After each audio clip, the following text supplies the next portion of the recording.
हूँ कि 2024 में जो चुनाव होने वाले हैं, हमारी यही चाहत है, यही ख्वाहिश है कि जो भी जीते तो अच्छे से जीते और अच्छे से काम करने की कोशिश करें। इसे देखा है कि डॉक्टर का टाइम होता 10 बजे आने का, लेकिन वो टाइम से डॉक्टर आते नहीं हैं। तो पूरे हिंदुस्तान को शिक्षा के स्तर में काम करनी है, लेकिन भी है कितनी अमीरी है, कितने रोज़गार हैं, कितने बेरोज़गार हैं, वो भी बहुत अच्छे काम कर रहे हैं और करनी भी चाहिए। देखिए, एक तरफ जहां तक सियासी दलों की बात की जाए तो अमित शाह का पूर्वी चंपारण से 2024 के लोकसभा चुनाव का शंखनाद किया जाता है। दूसरी तरफ पूर्णिया के सरजमीन से मुख्यमंत्री और महागठबंधन के दलों की तरफ से 24 चुनाव का सरगर्मियां जो कहते हैं ना कि वो वहां पर से स्टार्ट किया जाता है। तो नौजवान है, क्या नाम है सर आपका?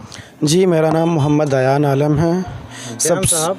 दयान साहब, आप कौन सी क्लास में पढ़ते हैं? मैं भी 11th क्लास में पढ़ रहा हूँ। स्टडी हमारा 11th क्लास में है। 11th क्लास में पढ़ते हैं आप। कहा जाता है ना कि हिंदुस्तान नौजवानों की दिल की धड़कन है। नौजवान बहुत बड़े तबके में इस हिंदुस्तान में, इस मुल्क में रहते हैं। आप नौजवान हैं तो आपसे मैं जानने का प्रयास कर रहा हूं कि आप 2024 के चुनाव को कैसे देखते हैं। इस पे आप लोगों का क्या, आप नौजवान हैं तो आपका इस पे क्या प्रतिक्रिया है, क्या समझते हैं, क्या जानते हैं, क्या बताना चाहेंगे? हमारी तो पहले कहना है, मैं छात्र हूँ हिंदुस्तान का और ख़ास तौर से बिहार का। जी। तो मैं राजनीतिक में इंटरेस्ट नहीं रखता हूँ, हमें उससे कोई लेना देना नहीं है। लेकिन मैं इतना ही कहना चाहता हूँ कि 2024 में जो चुनाव होने वाले हैं, हमारी यही चाहत है, यही ख्वाहिश है कि जो भी जीते तो अच्छे से जीते और अच्छे से काम करने की कोशिश करें। कि बिहार के अंदर में, बल्कि हिंदुस्तान के अंदर में जितने भी छात्र छात्रा हैं, उसे बेहतर से बेहतर शिक्षा मिले और वो इस तरीके से शिक्षा प्राप्त करें ताकि दूसरे जगह उन छात्र छात्राओं को बेइज्जती ना उठानी पड़े। अच्छे तरीके से शिक्षा को प्राप्त करें और दूसरों तक शिक्षा को फैलाने की कोशिश करें। सबसे पहले मैं बिहार सरकार को ये कहना चाहता हूँ कि जो बिहार सरकार अभी जाति जनगणना पूरे बिहार के अंदर में हो रही है, मैं बिहार सरकार का बहुत शुक्रगुजार हूँ कि उन्होंने कुछ मकसद ही से कर रहा है ताकि बिहार के अंदर में पता चल सके कितनी गरीबी है, कितनी अमीरी है, कितने रोज़गार हैं, कितने बेरोज़गार हैं। वो भी बहुत अच्छे काम कर रहे हैं और करनी भी चाहिए, ऐसे काम होनी भी चाहिए। तो सबसे पहले मैं ये कहता हूँ, अगर बिहार को डेवलपमेंट करना है, बिहार को आगे बढ़ाना है, दूसरे राज्य से बिहार को आगे बढ़ाना है, तो सबसे पहले बिहार में शिक्षा को बढ़ाने की कोशिश की जाए ताकि शिक्षा बढ़ेगी तभी बिहार डेवलपमेंट होगा। शिक्षा अगर नीचे जाएगा, सिर्फ ना बिहार ही बल्कि हिंदुस्तान को शिक्षा के स्तर में काम करने की आवश्यकता, पूरे हिंदुस्तान को शिक्षा के स्तर में काम करनी है। लेकिन बिहार के अंदर शिक्षा की बहुत ही ज़्यादा कमी है। तो सबसे पहले तो मैं ये कहना चाहता हूँ, मैं जिस राज्य से हूँ तो बिहार के अंदर में शिक्षा की ज़्यादा हो, डेवलपमेंट हो और सरकारी स्कूल में अच्छे से अच्छे पढ़ाई होनी चाहिए और अच्छे से अच्छे टीचरों की, अच्छे मास्टरों की बहाली होनी चाहिए ताकि वो बच्चों को अच्छे से शिक्षा देने की कोशिश करें और बच्चे आगे बढ़कर कुछ कामयाब होने की कोशिश करें। सबसे पहले मैं आपको सलाम करूंगा कि आप नौजवान हैं और नौजवान दिल में, यकीन मानिए इस दिल में आपके लिए बहुत जगह है।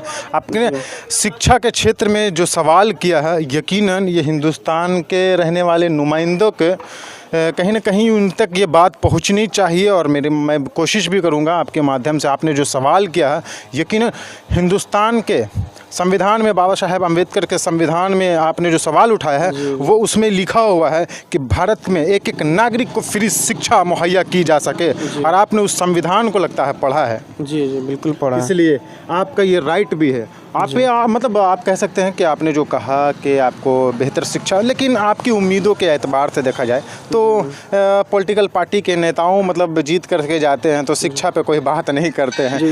ये निराशाजनक है। सबसे पहले शिक्षा की ज़रूरत है। शिक्षा बहुत ही पीछे चला जा रहा है और स्कूलों के जो गरीब बच्चे सरकारी स्कूल के अंदर पढ़ने के लिए जाते हैं, ख़ास तौर से उस पर ध्यान दी जाए।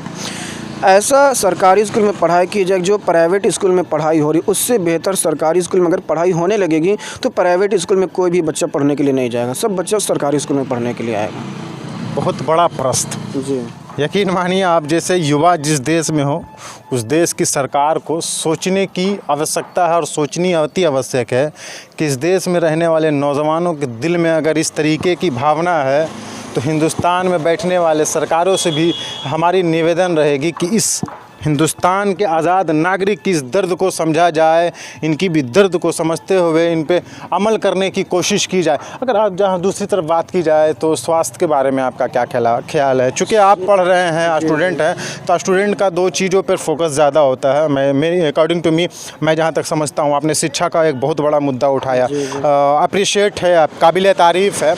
दूसरी तरफ से मैं हेल्थ सिस्टम की बात कर रहा था, तो आपका इस पे क्या ख्याल है? हेल्थ सिस्टम में भी ये जो सरकारी हॉस्पिटल है उस पे भी ध्यान दिया जाए ताकि जो गरीब आदमी इलाज कराने के लिए आए तो उसकी बेहतर से बेहतर इलाज हो सके। मैंने कितनी सरकारी हॉस्पिटल में अपनी आँखों से देखा है कि डॉक्टर का टाइम होता 10 बजे आने का, लेकिन वो टाइम से डॉक्टर आते नहीं हैं। तो टाइम से हर एक चीज़ की उस पर भी कार्रवाई करनी चाहिए। और मैं सबसे पहले ये करना चाहता हूँ कि जितने भी स्वास्थ्य बिहार के अंदर में, पूरे हिंदुस्तान के अंदर में जितने भी स्वास्थ्य हैं उस पर भी ध्यान दिया जाए ताकि गरीब इंसान जो अपने इलाज कराने के लिए जाए उसे बेहतर से बेहतर इलाज हो और वो खुश होकर हॉस्पिटल से वापस घर जाए। जी चलिए, हमारी शुभकामनाएं आपको कि आप इस देश के उच्च स्थान पे पहुँचे जहाँ पे आप जिस दिल में शिक्षा के लिए और स्वास्थ्य के लिए इतनी विनम्रता के साथ आपने बात रखा, आपका मैं धन्यवाद व्यक्त करूँगा। और आप सरकार से क्या मैसेज देंगे, लास्ट मैसेज? हमारी सरकार से लास्ट मैसेज यही है कि वो शिक्षा पर और स्वास्थ्य पर ध्यान दें। और हमारी एक चाहत है कि अगर हमारी आवाज़ बिहार सरकार श्री नीतीश कुमार जी तक आवाज़ पहुंच रही हो तो मैं उनसे एक बार मिलना चाहता हूं।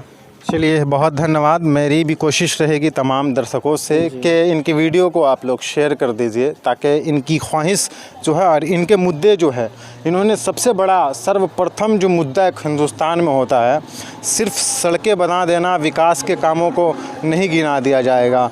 आपको एक एक हिंदुस्तान के नागरिकों को बेहतर शिक्षा के साथ साथ, बेहतर स्वास्थ्य के साथ साथ, बेहतर गली मोहल्ले, इलाके, कस्बे को करने की आवश्यकता है। आपका मैं फिर से धन्यवाद व्यक्त करता हूं। बहुत शुक्रिया।